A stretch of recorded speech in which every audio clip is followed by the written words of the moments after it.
नमस्कार, news for nation देख रहे हैं आप। मैं हूं रश्मि श्रीवास्तव आपके साथ। बढ़ते विमान हादसे के बाद ये कहना गलत नहीं होगा कि यात्रियों की हवाई यात्रा अब भाग्य भरोसे है। अहमदाबाद विमान हादसे में 241 निर्दोष लोगों ने अपनी जान गंवाई और उसके बाद से ही लगातार विमान हादसे की खबरें सामने आ रही है। ऐसे में अब ये कहा जा रहा है कि पहले के मुकाबले सुरक्षा और निगरानी तंत्र में कमी आई है और आखिर इसके लिए दोषी कौन होगा।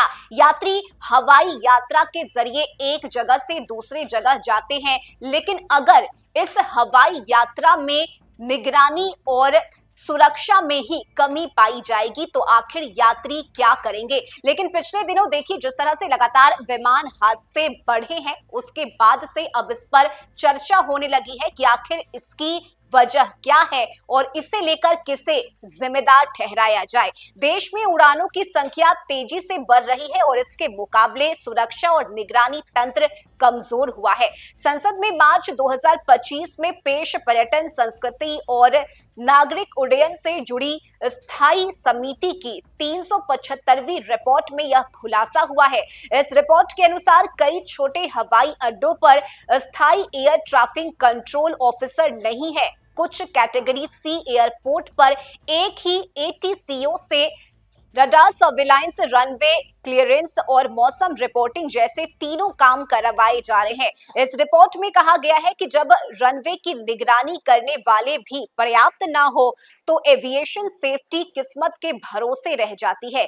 केदारनाथ, तेजू और नादरगुल एयरपोर्ट पर उड़ानें पूरी तरह से विजुअल कंट्रोल पर चल रही है। केदारनाथ में 4 दिन पहले तक एक दिन में 250 से ज्यादा हेलीकॉप्टर उड़ाए गए। वहां कोई फिक्स्ड एटीओसी नहीं है। नादरगुल एक ट्रेनिंग एयरफील्ड है और वहां प्रशिक्षु पायलट्स रेडियो कम्युनिकेशन संभालते हैं। तेजू एयरपोर्ट पर उड़ानों का नियंत्रण सिर्फ विजुअल फ्लाइंग रूल्स पर निर्भर करता है। वहीं 2017 में घोषित रिमोट एटीसी टावर योजना की पायलट चरण में अटकी है और इसका उद्देश्य छोटे हवाई अड्डों पर एटीसी संचालन को केंद्रीकृत और डिजिटल बनाना है। ऐसे में रिपोर्ट कहती है कि देश में एनटीसीओ की 20 से 25% की कमी है।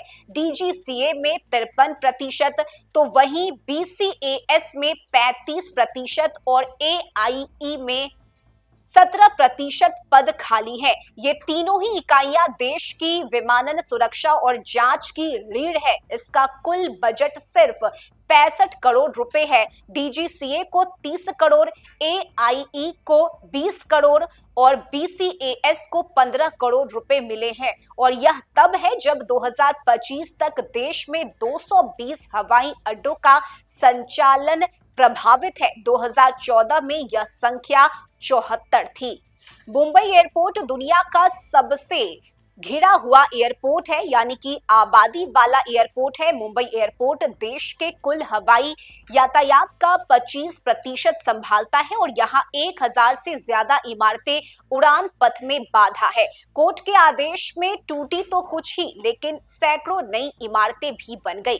अहमदाबाद एयरपोर्ट जमीन की सबसे ज्यादा कमी वाले एयरपोर्ट में से एक है और फिर भी 2040 तक यात्री क्षमता 4 करोड़ करने की योजना है। एक स्टडी के मुताबिक अहमदाबाद शहर की 10% आबादी एयर ट्रैफिक से प्रभावित है। पिछले 10 साल में भारत में हवाई यात्रियों की संख्या दोगुनी हुई है, मगर सुरक्षा स्टाफ में 50% की कमी आई है। और आखिर इसकी जिम्मेदारी कौन लेगा, जहां एक तरफ हवाई सेवा को बढ़ाया जा रहा है और इस बात का दावा भी किया जा रहा है कि अब अधिक संख्या में यात्री हवाई सेवा करते हैं, तो वहीं दूसरी तरफ सुरक्षा मानकों में कमी आई है और ये सबसे बड़ी परेशानी की वजह है।